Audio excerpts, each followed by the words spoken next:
তো যখনই আপনার জীবনে কখনো দুঃখ কষ্ট আসবে, আপনি সান্ত্বনা পাবেন সূরা বালাদের এই 4 নম্বর আয়াত। কারণ আল্লাহ রব্বুল আলামিন এই দুনিয়ার জীবন কখনো ফুলের বিছানা নয়, সমতল নয় যে আপনি আরামসে সারা জীবন সুখে থাকবেন, দুঃখ কষ্ট আপনাকে স্পর্শ করবে না। কখনো কখনো দুঃখ আসতে পারে জীবনে, কখনো কখনো জীবনে বিপদ আসতে পারে।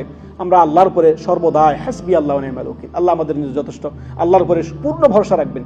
যিনি আল্লাহর উপরে পূর্ণ ভরসা রাখবেন তিনি হচ্ছে উত্তম কর্মবিধায়ক, তাকদীর সুনির্ধারিত, তাকদীর থেকে আপনি নিজেকে সরতে পারেন না।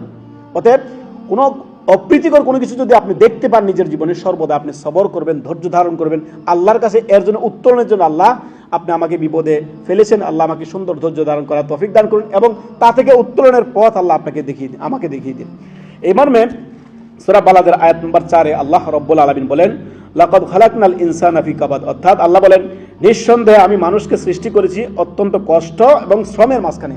মেহনত করতে হবে আপনার দুনিয়ার জীবনে, সৎকর্মর মেহনত করতে হবে, রিজিকের জন্য মেহনত করতে হবে, সন্তান সন্ততি প্রতিপালনের জন্য মেহনত করবে, প্রতিটা কাজের জন্য আপনাকে মেহনত করতেই হবে। এটা মেহনতের জায়গা। দুনিয়া হচ্ছে কর্মজীবন, বদলার জগৎ হচ্ছে আখিরাত। দুনিয়া সবসময় খেয়াল রাখবেন, দুনিয়া হচ্ছে কর্মজগৎ, এখানে আপনাকে কর্ম করে খেতে হবে, দুঃখ কষ্ট নিয়েই আপনাকে চলতে হবে। অফুরন্ত নিয়ামতের জায়গা হচ্ছে আল জান্নাহ খালিদিনা ফিহা আবাদা, জান্নাতে যখন চলে যাবেন আর কোনো দুঃখ নাই, কষ্ট নাই, কোনো কিছু নাই, সুখ আর সুখ, অফুরন্ত অনাবিল সুখের জায়গা হচ্ছে আল জান্নাহ।